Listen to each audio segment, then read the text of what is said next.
শাহবাগে অবরোধকারীদের উপর প্রকৃত জুলাই যোদ্ধাদের হামলা, দুই পক্ষকেই পুলিশের লাঠিচার্জ। এদিকে গুলশানে চাঁদাবাজি, কেন্দ্রীয় নেতাদের কেউ জড়িত কিনা জানতে তদন্ত চলছে। জানাবো, 5 আগস্টের মধ্যে শহীদ ও আহতদের রাষ্ট্রীয় স্বীকৃতি দিতে হবে বলছেন জুনায়েদ সাকি। এবং সর্বশেষ জানাবো, আওয়ামী লীগকে রাজনৈতিকভাবে নিশ্চিহ্ন করতে পারলেই মিলবে চূড়ান্ত মুক্তি বলছেন মির্জা ফখরুল। শুনছিলেন সংবাদ শিরোনাম, এবারে বিস্তারিত। শাহবাগে অবরোধকারীদের উপর প্রকৃত জুলাই যোদ্ধাদের হামলা, দুই পক্ষকেই পুলিশের লাঠিচার্জ। রাজধানীর শাহবাগ মোড়ে জুলাই যোদ্ধাদের দুই পক্ষের মধ্যে সংঘর্ষের ঘটনায় পুলিশ লাঠিচার্জ করে পরিস্থিতি নিয়ন্ত্রণে এনেছে। এতে উভয় পক্ষকে সরিয়ে দিলে শাহবাগ মোড় দিয়ে আবারও যান চলাচল শুরু হয়। পুলিশ জানায়, নিজেদের জুলাই যোদ্ধা দাবি করা একদল আন্দোলনকারী বৃহস্পতিবার সকাল থেকে শাহবাগ মোড়ে অবরোধ কর্মসূচি শুরু করেন। টানা ৩২ ঘণ্টা ধরে চলা এই অবরোধের মধ্যে শুক্রবার সন্ধ্যা 6:30টার দিকে আরেকটি দল, যারা নিজেদের প্রকৃত জুলাই যোদ্ধা বলে পরিচয় দেয়, তারা এসে অবরোধকারীদের উপর হামলা চালায় এবং ব্যারিকেড সরিয়ে দেয়। এতে দুই পক্ষের মধ্যে সংঘর্ষ বাধে। উত্তেজনা ছড়িয়ে পড়লে পুলিশ ঘটনাস্থলে গিয়ে উভয় পক্ষকে ছত্রভঙ্গ করতে লাঠিচার্জ করে। এরপর সড়কে যান চলাচল স্বাভাবিক হয়। রমনা বিভাগের উপকমিশনার মাসুদ আলম বলেন, বৃহস্পতিবার সকাল থেকে একদল লোক শাহবাগ মোড় অবরোধ করেছিল। বারবার অনুরোধ করেও সরানো যায়নি। শুক্রবার বিকেলে আরেক দল এসে তাদের উপর হামলা করে। বিশৃঙ্খল পরিস্থিতির কারণে বড় দুর্ঘটনার আশঙ্কা ছিল, তাই দুই পক্ষকেই সরিয়ে দেওয়া হয়েছে। এদিকে অবরোধকারীদের নেতৃত্বে থাকা জুলাই যোদ্ধা সংসদের আহ্বায়ক আরমান শাফিন অভিযোগ করেন, আমরা শান্তিপূর্ণ কর্মসূচি পালন করছিলাম। হঠাৎ বহিরাগতরা হামলা চালায়, পুলিশও আমাদের উপর লাঠি চার্জ করে। এতে অন্তত 8 জন আহত হয়েছেন, একজনের অবস্থা আশঙ্কাজনক। তিনি আরও জানান, হামলাকারীরা কারা তা আমরা নিশ্চিত না। আলোচনার মাধ্যমে পরবর্তী কর্মসূচি ঘোষণা করা হবে। গুলশানে চাঁদাবাজি, কেন্দ্রীয় নেতাদের কেউ জড়িত কিনা জানতে তদন্ত চলছে। রাজধানীর গুলশানে চাঁদাবাজির ঘটনায় বৈষম্য বিরোধী ছাত্র আন্দোলনের আর কেউ জড়িত আছে কিনা তা বের করতে তদন্ত অব্যাহত রেখেছে ঢাকা মহানগর গোয়েন্দা পুলিশ। শুক্রবার বিকেলে মিন্টো রোডের ডিএমপি মিডিয়া সেন্টারে এক সংবাদ সম্মেলনে ডিএমপির মিডিয়া অ্যান্ড পাবলিক রিলেশনস বিভাগের উপকমিশনার মোহাম্মদ তালেবুর রহমান এ কথা জানান। ডিসি তালেবুর রহমান বলেন, চাঁদাবাজির ঘটনায় আরও কারা জড়িত তা বের করতে তদন্ত অব্যাহত রয়েছে। এই ঘটনায় কোনো কেন্দ্রীয় নেতৃত্বে জড়িত কিনা সেটিও গুরুত্ব সহকারে খতিয়ে দেখা হচ্ছে। এক প্রশ্নের জবাবে তিনি বলেন, অভিযুক্তদের বিরুদ্ধে আইনি ব্যবস্থা চলমান রয়েছে এবং দ্রুতই এ চক্রের অন্যান্য সদস্যদেরও গ্রেপ্তার করা হবে। রাজধানীর গুলশানে সাবেক সংসদ সদস্যর বাসায় চাঁদা দাবির ঘটনায় এখন পর্যন্ত মোট 6 জনকে গ্রেপ্তার করেছে আইনশৃঙ্খলা রক্ষাকারী বাহিনী। এদের মধ্যে 5 জনকে ঘটনাস্থল থেকেই হাতে নাতে ধরা হয়। পরে পলাতক আরেকজনকে রাজধানীর গুপিবাগ এলাকা থেকে গ্রেপ্তার করা হয়। শুক্রবার সকালে গুপিবাগ থেকে জানে আলম অপুকে গ্রেপ্তার করে ঢাকা মহানগর গোয়েন্দা পুলিশের একটি দল। অপু নিজেকে বৈষম্য বিরোধী ছাত্র আন্দোলনের যুগ্ম আহ্বায়ক পরিচয়ে এই চাঁদাবাজির ঘটনায় সরাসরি জড়িত ছিলেন।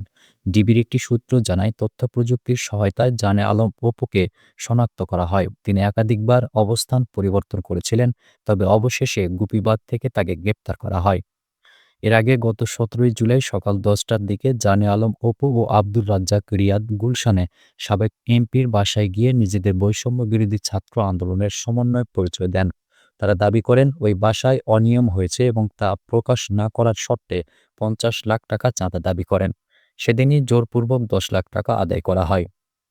পরে 19 জুলাই ও 26 জুলাই আরও কয়েকজনকে নিয়ে অভিযুক্তরা আবারও ওই বাসায় গিয়ে বাকি 40 লাখ টাকার জন্য চাপ সৃষ্টি করেন। তখনই পুলিশকে খবর দেওয়া হলে তাৎক্ষণিকভাবে অভিযান চালিয়ে 5 জনকে ঘটনাস্থল থেকে গ্রেপ্তার করা হয়। 5ই আগস্টের মধ্যে শহীদ ও আহতদের রাষ্ট্রীয় স্বীকৃতি দিতে হবে বলছেন জুনায়েদ সাকি। গণসংহতি আন্দোলনের প্রধান সমন্বয়কারী জুনায়েদ সাকি বলেছেন, যে কোনো অভ্যুত্থান নতুন মানুষের জন্ম দেয়। আমরা আশাবাদী, কিন্তু আমরা দেখছি পুরনো বন্দোবস্ত টিকিয়ে রাখার ব্যবস্থা করার চেষ্টা চলছে। শহীদদের পরিবারের আর্তনাদ এখনও চলছে। 5 আগস্টের মধ্যে শহীদ ও আহতদের রাষ্ট্রীয় স্বীকৃতি এবং জীবনের দায়িত্ব নেওয়ার ঘোষণা দিতে হবে। শুক্রবার রাজধানীর কেন্দ্রীয় শহীদ মিনারে গণসংহতি আন্দোলনের উদ্যোগে অনুষ্ঠিত জুলাই গণসমাবেশের সভাপতির বক্তব্যে তিনি এসব কথা বলেন। সমাবেশে বিচার সংস্কার ও নির্বাচন একসাথে চলতে হবে এবং আগামী জাতীয় নির্বাচন হবে সংবিধান সংস্কার পরিষদের নির্বাচন। এই দুই প্রধান দাবির পাশাপাশি বৈষম্যহীন ও অন্তর্ভুক্তিমূলক বাংলাদেশ, অধিকার ও মর্যাদার বাংলাদেশ, জনগণের বাংলাদেশ গঠনের ডাক দেওয়া হয়। শহীদ শাকিলের মায়ের হাতে সমাবেশের উদ্বোধন করা হয় এবং ১ মিনিট নীরবতা পালন করে অনুষ্ঠান শুরু হয়। জুনায়েদ সাকি বলেন, অতীতের ফ্যাসিবাদী শাসনামলে মানুষ বেঁচে থাকলেও মৃত্যুর মতো অবস্থার মধ্যে ছিল।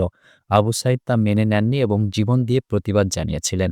তিনি আরও বলেন, পূর্ববর্তী আওয়ামী সরকার দেশ লুটপাট করে ব্যাংক ফাঁকা করে দেশকে অর্থনৈতিকভাবে দুর্বল করে দিয়েছিল। তিনি আরও বলেন, ৭১ সালের শহীদের ঋণ আজও শোধ হয়নি। আমরা শপথ নিচ্ছি ৭১ থেকে ২৪ সালের শহীদের আমরা শ্রদ্ধার সঙ্গে স্মরণ করব। এই শহীদের ঋণ শোধে আমাদের ঐক্য অত্যন্ত প্রয়োজন, নইলে আমরা আবারও ব্যর্থ হব। জনগণের ঐক্য প্রমাণ করেছে, ঐক্য থাকলে যেমন ফ্যাসিবাদ পালিয়েছে তেমনি ফ্যাসিবাদী ব্যবস্থাকেও আমরা কবর দিতে সক্ষম হব। সাকি বলেন, ফ্যাসিবাদী শাসনের ভিত্তি ছিল লুটপাট, দুর্নীতি ও একক ক্ষমতা প্রতিষ্ঠা। এসব বন্ধ না করলে নতুন বন্দোবস্ত সম্ভব নয়। নারী, ধর্ম, জাতি বিভাজন নয়, আমরা সবাই দেশের নাগরিক। সবার অধিকার প্রতিষ্ঠায় ৭১ থেকে ২৪ সালের শহীদদের দায় পালন হবে। গণসংহতি আন্দোলন এখন জনগণের প্রতিনিধি হয়ে সংসদে রাষ্ট্র পরিচালনা করবে। আওয়ামী লীগকে রাজনৈতিকভাবে নিশ্চিহ্ন করতে পারলেই মিলবে চূড়ান্ত মুক্তি, বলছেন মির্জা ফখরুল। বিএনপি মহাসচিব মির্জা ফখরুল ইসলাম আলমগীর বলেছেন, আমরা বিরাট ভয়ঙ্কর একটা ফ্যাসিবাদের হাত থেকে আপাতত মুক্তি পেয়েছি। এই মুক্তি তখনই চূড়ান্ত হবে যখন তাদেরকে আমরা রাজনৈতিকভাবে সম্পূর্ণ নিশ্চিহ্ন করে দিতে পারব। শুক্রবার বিকেলে উত্তরার আজমপুরে এক সমাবেশে বিএনপি মহাসচিব এসব কথা বলেন। মহানগর উত্তর বিএনপির উদ্যোগে জুলাই আগস্ট গণ অভ্যুত্থানের বর্ষপূর্তি উপলক্ষে শহীদদের স্মরণে এ সমাবেশ হয়। মির্জা ফখরুল বলেন, যারা লুটপাট করে, যারা ব্যাংক লুট করে, চাঁদাবাজি করে, যারা মানুষের সম্পত্তি দখল করে নিয়ে যায়, তাদের বিরুদ্ধে আমাদের কোনো রকমের আপোস থাকবে না। তাদেরকে আমরা কখনোই স্বীকার করব না এবং তাদেরকে কোনো মতেই সামনে আসতে দেব না। তিনি বলেন, খালেদা জিয়ার উপরে যে আস্থা রেখেছিল জনগণ, একইভাবে আজ তারা তারেক রহমানের উপর আস্থা রাখছে। অপেক্ষা করছি কবে তিনি দেশে আসবেন, কবে নেতৃত্ব দেবেন। আমরা আল্লাহর কাছে দোয়া করছি যেন তিনি অতি দ্রুত দেশে আসেন, আমাদের সবাইকে ঐক্যবদ্ধ করে নেতৃত্ব দেন, সেটাই কামনা। বিএনপি মহাসচিব বলেন, তিনি বলেছেন যে আমরা একটা নতুন বাংলাদেশ তৈরি করব, যে বাংলাদেশে সব মানুষের সমান অধিকার থাকবে, ভোট দিতে পারবে। সাধারণ গরিব মানুষ সে গরিব থাকবে না। আস্তে আস্তে সে উন্নতির দিকে যাবে এবং ন্যায় বিচার প্রতিষ্ঠা করা হবে।